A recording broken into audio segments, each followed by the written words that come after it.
Exercise 3.2 question number 1. Solve the following pair of linear equation by the substitution method. हमें इसका solution निकालना है bye substitution method. अब यहाँ देखो दूसरी वाली इक्वेशन है. इस इक्वेशन में मैंने x को एक तरफ रखा, 4 मेरा पहले से दूसरी तरफ था, इस y को भी मैं दूसरी तरफ ले गई तो ये मेरा प्लस का हो गया. अब x की ये वैल्यू मैं पहली इक्वेशन में पुट करने जा रही हूँ. x की जगह मैं रखूँगी 4 प्लस वाई, ऑलरेडी आगे प्लस वाई दिया है वो लिखा, इक्वल्स टू 14. ये y और y मिलाकर हो गया 2y. इस 4 को मैं उधर ले जाऊंगी तो माइनस हो जाएगा, 10 आएगा. y की वैल्यू मेरी आ जाएगी कितनी, 5. ठीक. अब ये वैल्यू मैं कहाँ पर पुट करूँ, इस इक्वेशन में. x is equals to 4 plus y था, y की जगह रखा 5, तो x की वैल्यू आ गई 9. यानी मेरा सॉल्यूशन आ गया x equal to 9 and y is equals to 5. ये सॉल्यूशन. सेकेंड पार्ट इसी का, ये दोनों इक्वेशन दिए हैं. पहले हम दूसरी वाली इक्वेशन को थोड़ा सिंप्लीफाई कर लें. एलसीएम लेंगे 6, यहाँ 2s, यहाँ 3t और यहाँ 6. अब इस 6 को इधर क्रॉस मल्टीप्लाई करूँगी तो यहाँ पर हो जाएगा मेरा 36 और इस 6 को मैं नीचे से हटा देती हूँ. अब मेरी जो इक्वेशन है वो ये वाली हो गई और ये वाली हो गई. अब पहली वाली इक्वेशन से मैंने s की वैल्यू निकाली, 3 यहीं रखा, t को राइट में ले गई तो प्लस का t हो गया. अब ये वाली वैल्यू मैं इस इक्वेशन में पुट करूँगी. 2 एज इट इज, s की जगह रखा 3 plus t plus 3t equal to 36. 2 को इससे किया 6, 2 को इससे किया 2t plus 3t equals to 36. 2t और 3t मिलाकर हो गए 5t और 36 यहाँ पर है, इस 6 को इधर ले गई तो माइनस का हो गया, दैट इज 30. तो t की वैल्यू मेरी आ गई 30/5, इट इज 6. अब ये वाली वैल्यू मैं कहाँ पर, इस इक्वेशन में. s बराबर हो गया 3 प्लस t, t की वैल्यू मैंने निकाली है 6, तो वैल्यू आ गई 9. यानी s की वैल्यू आ गई 9 और t की वैल्यू आ गई 6. थर्ड वाला पार्ट है, ये दिया है, हम पहले इस वाली इक्वेशन से y की वैल्यू निकालते हैं. 3x देखो यहीं रखा, इस 3 को मैं उठा के लेफ्ट में ले आई और y को मैं राइट में ले गई, तो y की वैल्यू मेरी 3x माइनस 3 आ गई. अब ये वैल्यू मैं दूसरी इक्वेशन में रख देती हूँ. ठीक है, 9x माइनस 3y. अब y की जगह मुझे ये रखना है 3x minus 3 equals to 9. 9x as it is, इसको इससे मल्टीप्लाई करेंगे माइनस का 9x, इसको इससे करेंगे इट इज प्लस का 9 इक्वल टू 9. ये और ये मेरे फिर से कैंसिल हो गए. जब x कैंसिल हो जाए that means infinite many solutions हमें मिलेंगे. ठीक है, तो हम इसको आगे फर्दर सॉल्व नहीं करेंगे, इतना ही लिख के छोड़ देंगे कि इसमें इनफाइनाइट मैनी सॉल्यूशंस मिलेंगे. ये नेक्स्ट पार्ट फोर्थ वाला, इसमें हम पॉइंट हटाएंगे नीचे 10, पॉइंट हटाएंगे नीचे 10, पॉइंट हटाएंगे नीचे 10. अगर हम इस पूरे का एलसीएम भी ले लेंगे तो नीचे हमारा 10 आएगा. ठीक है, ये 10 से ये 10 कैंसिल आउट हो जाएगा. सिमिलरली यहाँ पर भी यही होगा. ये पॉइंट हटाया, ये पॉइंट हटाया, नीचे 10, इनका एलसीएम लिया तो एक 10 रहा और ये 10 इस 10 से कैंसिल आउट हो गया. यानी हमारी सिंपल इक्वेशन बन गई 2x plus 3y equal to 13 and 4x plus 5y equals to 23. अब इसे सिंपली सॉल्व करना है. किसी भी एक वेरिएबल की वैल्यू निकालनी है. मैंने 2x को यहीं रखा, 13 माइनस 3y, इस 3y को मैं दूसरी तरफ ले गई, ये आ गया. मुझे खाली x की वैल्यू चाहिए थी, ये 2 मैंने नीचे ले आया. अब ये वाली x की वैल्यू मैं इस इक्वेशन में रखूंगी 4, x की वैल्यू है ये प्लस 5y इक्वल्स टू 23. ये 2 और ये 4 कैंसिल आउट हुआ 2 टाइम. इस 2 से इसे मल्टीप्लाई किया, मेरा आएगा 26. इस 2 से इसे मल्टीप्लाई करूंगी, माइनस का 6y आएगा. आगे दिया है प्लस का 5y इक्वल्स टू 23. इन दोनों को सॉल्व किया, माइनस का y आया, ये 23 एज इट इज. इस 26 को राइट साइड में ले गई, माइनस का 26, यहाँ माइनस का 3 आया, माइनस से माइनस कैंसिल, y की वैल्यू मेरी आ गई 3. अब y की ये वैल्यू मैं इस वाली इक्वेशन में पुट करूँगी, तो x की वैल्यू आएगी 13 माइनस 3 इंटू y की जगह रखा 3, पूरे के नीचे अपॉन 2, 13 माइनस 9 अपॉन 2 यानी 4/2, दैट मीन्स 2. x की वैल्यू आ गई 2 और y की वैल्यू इज 3. नेक्स्ट पार्ट है ये, इसमें हमें ये दिया हुआ है. हमने क्या किया, पहले इस वाले को मैं सॉल्व कर रही हूँ. √3x यहीं रखा, ये √8 को जब मैं इस तरफ लेके जाऊंगी तो ये माइनस में प्लस हो जाएगा। मुझे खाली x की वैल्यू चाहिए यानी √8/3y। अब ये वाली x की वैल्यू मैं पहली इक्वेशन में पुट करने जा रही हूँ। √2 एज इट इज रखा, x की जगह पर मैंने रखा √8/3 और ये मेरा हो गया y plus √3y equals to 0। अब इसमें कैलकुलेशन की कोई ज़रूरत नहीं है, क्यों? इसमें भी y है, इसमें भी y है, दोनों में से y कॉमन आ रहा है। यहाँ बच रहा है हमारा √2 into √8/3 plus √3 is equals to 0। जब y हमें निकालना है, y के साथ ये पूरा का पूरा एक्स्ट्रा है और बीच में मल्टीप्लाई है, तो ये सारा सारा नीचे जाएगा। 0 के नीचे कुछ भी होगा, आंसर इज 0। तो y की वैल्यू मेरी क्या आ गई? डायरेक्ट पुट कर दो आप 0। अगर y की वैल्यू 0 है तो जब मैं इसमें पुट करूंगी तो x बराबर हो जाएगा 8/3 इंटू 0, ये भी मेरा आ गया 0। तो यानी x की वैल्यू भी 0 है और y की वैल्यू भी 0 है।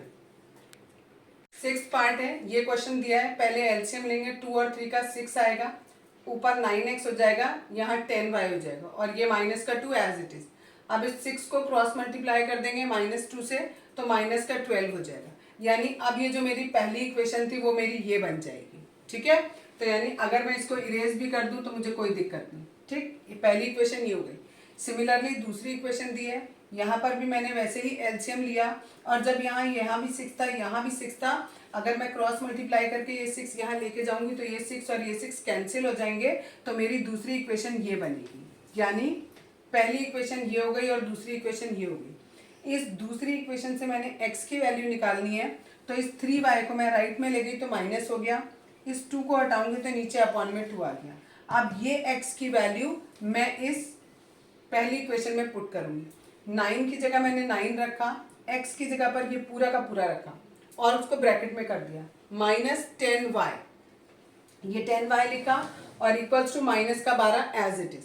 अब देखो यहाँ पर भी मैंने एलसीएम ले लिया, यहाँ 2 है और यहाँ 1 है, एलसीएम लेंगे 2 आएगा, 2 से 2 को डिवाइड करेंगे 1 आएगा, 1 से इस पूरे को मल्टीप्लाई करेंगे तो यही आ जाएगा। फिर 1 से 2 को डिवाइड किया 2 आया, 2 से 10 को मल्टीप्लाई किया 20y आ गया और ये एज इट इज। अब इस 2 को मैं क्रॉस मल्टीप्लाई करके इधर ले जाऊंगी तो -12 है तो -24 हो जाएगा और यहाँ पर इसको इससे किया 117, 9 को इससे किया -27। अब आप इसे सिंपली सॉल्व करोगे, इन दोनों को सॉल्व किया, ये आया, इस 117 को राइट में ले गए, अब दोनों ही माइनस के, इन्हें सॉल्व किया तो -141 आ गया। y की वैल्यू आ गई मेरी प्लस की 3 और ये वैल्यू मैंने इसमें पुट करी, इस वाले इक्वेशन में पुट करी, तो 13 - 3 इंटू y की वैल्यू हमारी 3 है, अपॉन में 2, इन्हें मल्टीप्लाई किया 9 आया, 13 - 9 is 4, divide by 2 it is 2। Question number 2, solve, ये दो इक्वेशन दिए, इनको सॉल्व करना है and we have to find out the value of this m।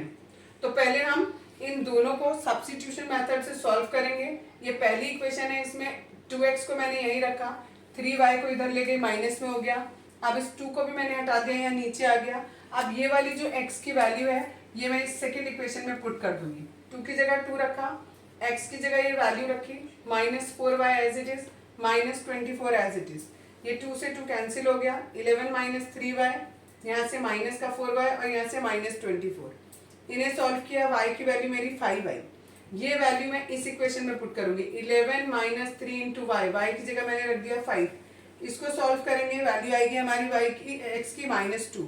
अब हमें m की वैल्यू निकालनी है, तो हम क्या करेंगे, y = mx + 3 है, y की जगह हमारी वैल्यू आई थी ये 5, ये पुट करेंगे, x की जगह हमारी -2 आई, ये पुट करेंगे।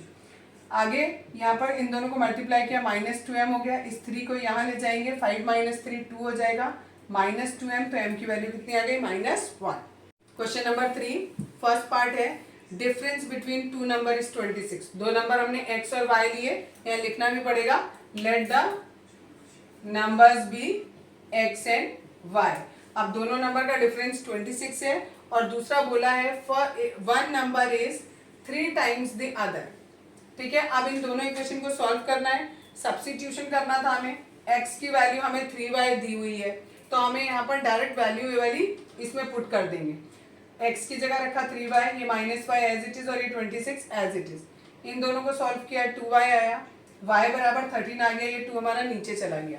अब y की वैल्यू आ गई, ये वैल्यू यहाँ पुट कर देंगे तो हमारी x की वैल्यू भी आ जाएगी 39। सेकेंड पार्ट है, इसमें दिया है the larger of to supplementary angle exceeds the smaller by 18। दो सप्लीमेंट्री एंगल में से जो बड़ा वाला है, हमने माना बड़ा वाला y है, तो कह रहे हैं जो बड़ा वाला है वो छोटे वाले से 18 ज्यादा है।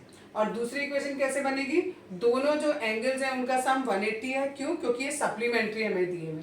इसमें देखो एक वेरिएबल दूसरे के फॉर्म में ऑलरेडी दिया है, अब मैं y की वैल्यू इस इक्वेशन में पुट करने जा रही हूँ। x की जगह x रहने दिया, इस y की जगह ये x प्लस 18 पुट कर दिया, ये 180 एज इट इज। इन दोनों को ऐड किया 2x, 18 को उधर ले जाके माइनस करूंगी 162, x की वैल्यू आ गई 81। अब y बराबर था x प्लस 18 के, तो x की वैल्यू 81 और ये 18, दोनों को ऐड अप करेंगे इट्स 99। तीसरा वाला है the coach of a cricket team buy 7 bats and 6 ball for ₹3800। तो हमने माना एक बैट की कॉस्ट है x और बॉल की कितनी है y, तो 7 बैट और 6 बॉल उनकी कॉस्ट मिलाकर हो गई 3800। आगे दिया है 3 बैट और 5 बॉल की कॉस्ट है 1750। अब इन्हें सॉल्व करने के लिए पहले हमने 3x की वैल्यू निकाली, इस 5y को उधर ले गए माइनस में, ये 3 एक्स्ट्रा इसको नीचे ले आए। अब ये वैल्यू पहली वाली इक्वेशन में पुट कर दी, 7x की पूरी वैल्यू पुट करी प्लस 6y इक्वल टू 3800। अब मैंने इसका यहाँ पर एलसीएम ले लिया, तो ये एज इट इज आ गया और यहाँ पर 18 हो जाएगा और ये एज इट इज। अब अगले स्टेप में इसको इससे मल्टीप्लाई किया, इसको इससे मल्टीप्लाई किया, तो ये आया प्लस का 18y एज इट इज और 3 को क्रॉस मल्टीप्लाई कर दिया यहाँ, तो ये आ गया।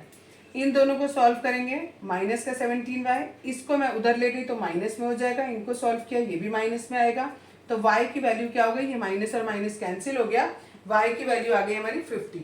अब ये वैल्यू y की मैंने इस इक्वेशन में पुट कर दी है और इसको सॉल्व किया तो मेरी वैल्यू आ गई 500। क्वेश्चन नंबर 4, इसी का थर्ड वाले का 4th पार्ट है। इसमें आपको दिया है एक टैक्सी है, वो चार्ज ले रही है और चार्ज किस हिसाब से ले रही है, एक वो फिक्स प्राइस ले रही है और एक वो ले रही है पर किलोमीटर के हिसाब से। ठीक है, जो उसका फिक्स प्राइस है वो हमने x रुपीज माना और सपोज करो जो हमारी वो गाड़ी है वो y किलोमीटर चलती है। ठीक है, सॉरी y किलोमीटर नहीं, 1 किलोमीटर का वो कितने रुपए लेती है, y रुपए चार्ज लेती है। फिक्स जो है वो x रुपीज ले रही है और पर किलोमीटर का वो कितने रुपीज ले रही है, y किलोमीटर ले रही है। अब आपको क्वेश्चन में दिया है 15 किलोमीटर की जर्नी है जिसके लिए वो सॉरी 15 नहीं, पहले 10 दिया है, 10 किलोमीटर के लिए वो 105 रुपीज ले रही है। जब 10 किलोमीटर के लिए वो 105 रुपीज ले रही है, कैसे निकालेंगे, देखो फिक्स चार्ज तो वो लेगा ही लेगा। ठीक है, टैक्सी वाला फिक्स चार्ज तो लेगा ही, साथ में वो पर किलोमीटर ले रहा है, 1 किलोमीटर के y रुपीज और कितने किलोमीटर जा रहा है वो 10 किलोमीटर, तो कितना हो गया 10y। ठीक है, इक्वल्स टू जो भी आपको क्वेश्चन में दिया है।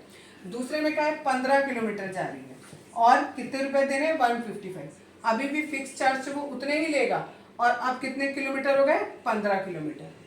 ठीक है, अब इसमें से किसी एक में से x की वैल्यू निकालो, यहाँ से x की वैल्यू निकाली 155 माइनस 15y।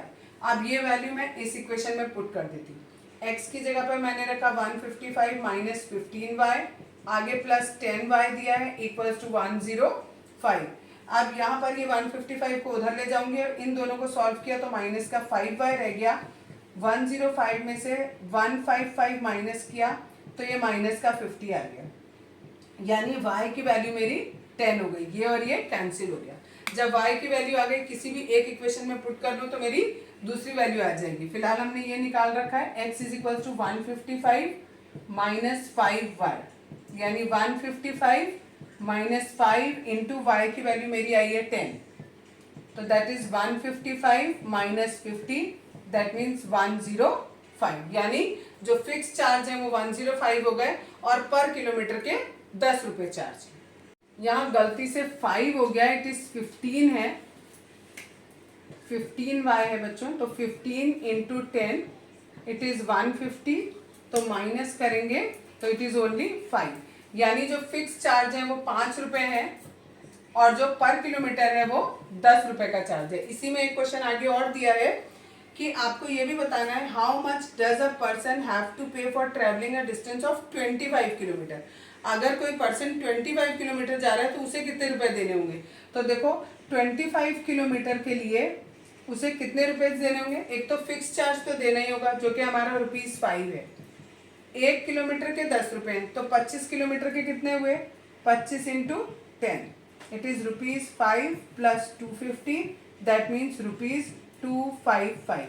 इतने रुपए उसे देने पड़ेंगे 25 किलोमीटर जाने के लिए। फिफ्थ पार्ट है।